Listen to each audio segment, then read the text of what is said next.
Hello, I'm Dr. Robert Lelouch, board-certified OBGYN physician with over 30 years of clinical experience. Today, I'm going to try to help you figure out if you broke your bag of water, if your water is broke.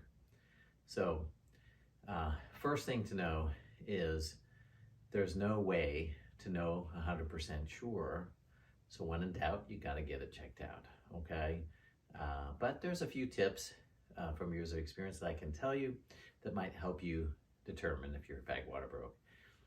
So a couple things that are important.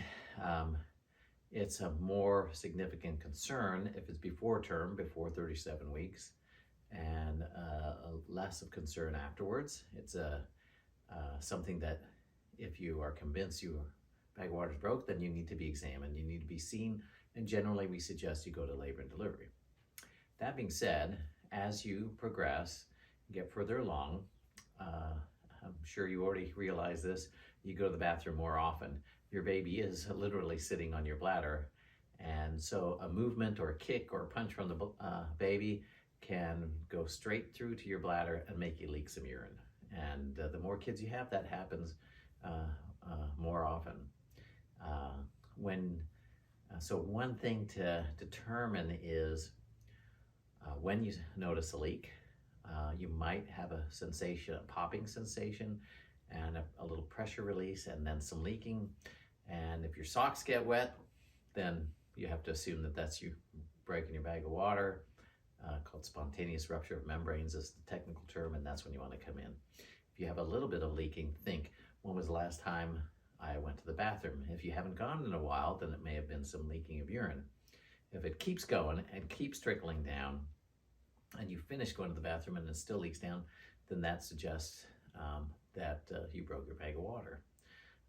The other thing is that usually it's accompanied with contractions. So determine, have you been having contractions for a little bit, or are you not? Now there's a whole separate video about am I in labor, and to describe to you how to figure out if you're having contractions.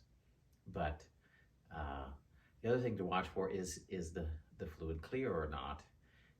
If it has a brownish or greenish tinge to it, that's something we need to know about sooner, or you need to go in sooner. Also, if you have the group B strep, there's a video on that. If you're positive for that, then you should have a lower threshold for coming in to get checked out if your bag of water has broke. So if you're not sure, you're wondering, and your group B strep positive, we'd like to see you sooner than later, okay?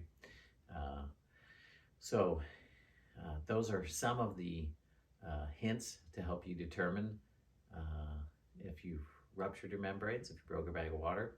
Go over with your physician, and also your particular case might change the recommendations on when you come in. If you have some other high risk factors, how you're feeling, if you have fevers, we certainly want to see you and know about that sooner. If you have blood pressure issues, all of those things. And also, when you get closer to your due date, whether or not you're dilated. So you'll start getting cervix checks around 38, 39 weeks. Might be a little earlier, might be a little later, depending on what's going on with you and your doctor's own practice habits. But if you are closed, you're less likely, and you haven't had contractions, you're less likely to have broke your bag of water.